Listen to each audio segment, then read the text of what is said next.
গাজা ও ইরানে ইসরায়েলের হামলাকে সমর্থন করায় এবার ভারতের প্রধানমন্ত্রী নরেন্দ্র মোদীর উপর ক্ষোভ প্রকাশ করেছেন দেশটির কংগ্রেস নেত্রী প্রিয়াঙ্কা গান্ধী।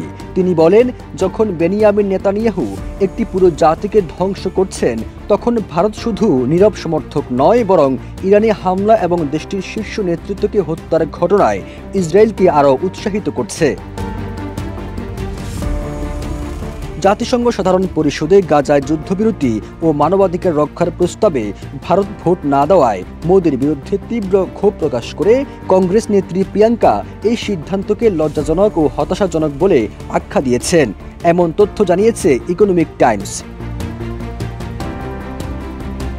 এদিকে সামাজিক যোগাযোগ মাধ্যম এক্সে দেওয়া এক পোস্টে প্রিয়াঙ্কা ক্ষুব্ধ হয়ে বলেন, এই সিদ্ধান্তের কোনো নৈতিক বা কূটনৈতিক ভিত্তি নেই। প্রকৃত আন্তর্জাতিক নেতৃত্বের জন্য ন্যায়ের পক্ষে দাঁড়ানোর সাহস দরকার।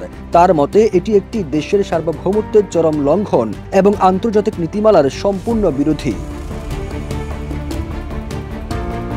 এখন যে কোনো ব্র্যান্ডের পুরাতন এসি বদলে নতুন ওয়ালটন এসিতে উপভোগ করুন 25% ছাড়।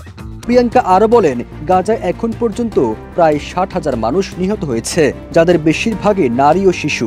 একটি গোটা জনসংখ্যাকে অবরুদ্ধ করে অনাহারে মারা হচ্ছে, অথচ আমরা কোনো অবস্থান নিচ্ছি না। এটা অত্যন্ত দুঃখজনক। কংগ্রেস নেত্রী প্রিয়াঙ্কার মতে, অতীতে ভারত বারবার ন্যায়ের পক্ষে সাহসিকতা দেখিয়েছে এবং আজকের বিভক্ত বিশ্বে ভারতের উচিত মানবতার পক্ষে আওয়াজ তোলা, সত্য ও অহিংসার পক্ষে নির্ভয় দাঁড়ানো।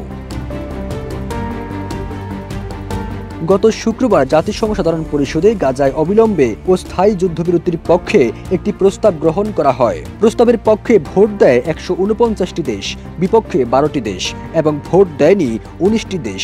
এর মধ্যেই ছিল ভারত।